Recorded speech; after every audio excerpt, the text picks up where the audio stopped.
이순신. 전쟁 3년째인 가보년 봄이 되자 전황은 점점 강화 국면으로 깊이 빠져들었다. 왜적은 경상 해안 지역으로 내려와 정착하기 시작했으며 부산과 안골포, 웅포 등의 정착지에서 전투 기지를 형성하더니 봄이 되자 때를 지어 진해와 고성 등지의 제멋대로 출몰을 했다. 그들은 여염집을 불지르고 사람을 죽이고 재물을 약탈하는 등 온갖 만행을 저질렀다. 견내량만 굳게 지키고자 했던 이순신이지만 이 같은 만행을 보고도 가만히 있을 수만은 없었다. 그는 3월 3일 오후 휘하의 삼도 수군을 지휘해 한산도에서 출진했다. 4일에는 어영담의 특별 공격 함대가 당항포의 적선 21척을 불태웠다. 주력 함대는 곳곳을 누비며 3월 4일과 5일 이틀 동안 적선 31척을 깨부순 뒤 진해만 일대를 한포 발사로 쉬해가며 적에게 겁을 주었다. 이에 왜적은 바로 공격을 받을까 겁을 내어 복병하고 있던 막집을 모두 제 손으로 불지르고 굴로 기어들어가 감히 한 척의 적선도 바다로 나오지 못했다.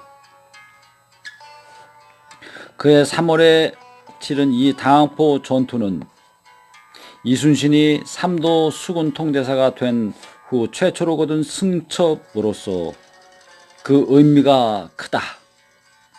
그는 전투가 끝나면 반드시 조정에 장계를 올렸는데 그의 장계는 대체로 사실적으로 자세하게 쓰여 있기 때문에 역사적 가치가 적지 않다. 특히 이순신이 당항포 전투 직후에 올린 아래의 승첩 장계는 그가 써온 다른 여러 장계와 마찬가지로 전형적인 틀을 갖추고 있어서 이순신의 장계 소술 방식을 이해하는 데에 보탬이 될 뿐만 아니라 그의 정확한 기록 정신과 성실한 지도자적 품성이 여과 없이 표출되어 이순신 공부에도 많은 도움이 되리라 믿는다.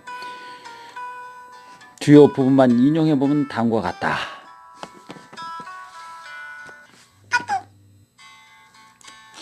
(3월 3일) 오후 2시경에 당일날이 밝은 무렵 외에 대선 10척, 중선 14척, 소선 7척이 영등포에서 나오다가 21척은 고성 땅 당항포로, 7척은 진해 땅 오리량에, 3척은 저도로 모두 갔다는 급보가 도착했습니다. 신은 즉시 경상우수사 원균과 전라우수사 이억기 등에게 전령을 내려 다시 엄하게 약속하고 한편으로는 순변사 일에게도 전일의 약속에 따라 군사와 말을 거느리고 빨리 달려가서 하륙한 왜적들을 무찔러 잡도록 통고했습니다. 그런 후 밤 8시에 삼도의 여러 장수를 남김없이 거느리고 한산해상에서 발선해 어둠을 타고 밤 10시쯤 거제도 내면 지도 해상에 이르러 밤을 지냈습니다. 4일 새벽에 전선 20여 척을 견례량에 머물게 해 불의의 사태에 대비하고 삼도의 정예선을 가려내어 총 31명의 장수를 선발했습니다. 수군 조방장 어영담은 당항포와 오리량 등지의 적선이 정박한 곳으로 몰래 급파했습니다. 신은 이역기와 원균과 함께 대군을 거느리고 영등포와 장문포의 적진 앞바다 증도 해상에서 하객진을 형성해 한바다를 가로 끊어서 앞으로는 군사의 위세를 보이고 뒤로는 적의 퇴로를 막았습니다.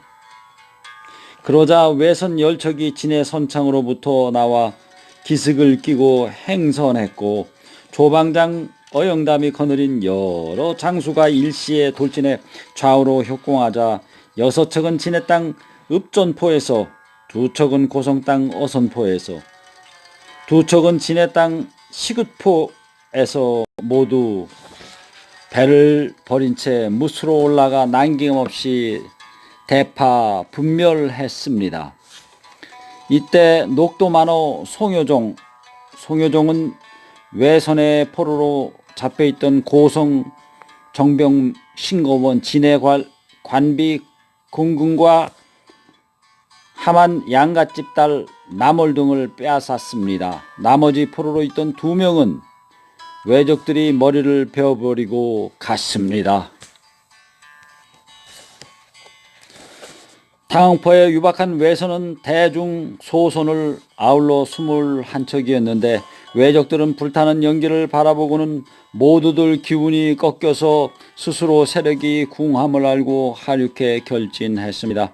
이에 순변사 일에게 다시금 육군의 지원을 독촉하는 공문을 보내고 어영담에게 명령에 인솔한 여러 장수를 거느리고 바로 그곳으로 향하게 했습니다.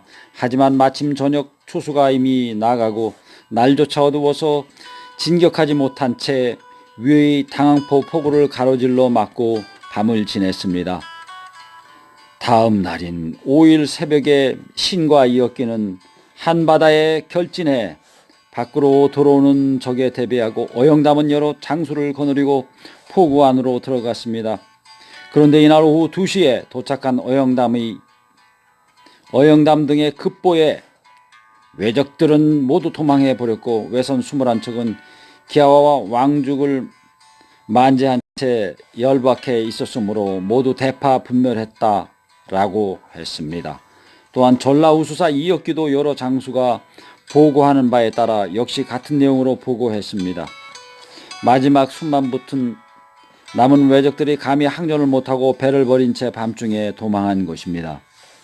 이러한 때를 당해 수륙이 상응에 일시에 합공했다면 거의 섬멸할 수 있었을 텐데 수륙군이 서로 멀리 떨어져 있어 쉽게 빨리 통과하지 못해 세장 속에 들어가 있는 적을 다 잡지 못한 것이 참으로 통분합니다.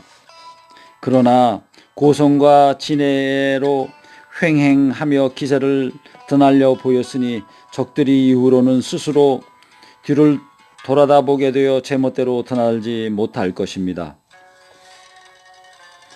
그날 수군 총원이 모두 합세해 한바다에 충만한 채 포성이 하늘을 진동케 하고 동서로 진을 바꾸자 영등포, 장문포, 제포, 웅천, 안골포, 가덕, 천성 등지에 웅거해 있던 적들이 바로 두들길까 겁내어 복병하고 있던 막집을 모두 제 손으로 불지르고 굴 속으로 기어들어가서 바깥에는 그림자조차 없어지고 말았습니다. 대개 말씀드리면 모든 장수와 군사들이 승접한 기세를 타서 다들 사색 결단으로 바로 돌진하려고 할 뿐만 아니라 주류고 팔에 기운이 빠졌던 군졸들도 모두 즐거이 출전해 외선 30척을 모두 분멸하고 한 척도 빠져나간 것이 없었습니다.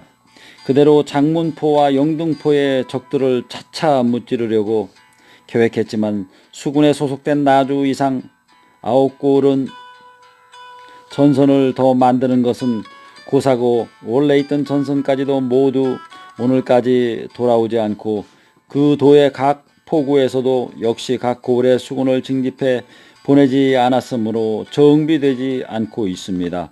충청수사 구사직도 지금까지 진해에 도착하지 않아 병세가 외롭고 약할 것 같으므로 형세를 봐서 진격하기로 하고 이달 3월 7일 한산 진중으로 돌아왔습니다. 삼도의 여러 장수가 적선을 분멸한 수는 이역기와 어영담의 보고에 따라 상세히 정리해 아래에 기록하옵니다. 외적의 물건들은 별로 중요한 것이 없고 다만 의복, 양식, 솥, 나무그릇 등의 잔물뿐이므로 수색해온 군졸들에게 골고루 나눠 주었습니다. 오직 경상우수사 원규는 적선 31척을 그 도의 여러 장수가 모두 불태운 것처럼 공문을 만들어 보냈사온 바 온 진중의 장수와 군사들이 괘씸히 여기지 않는 이가 없사옵니다.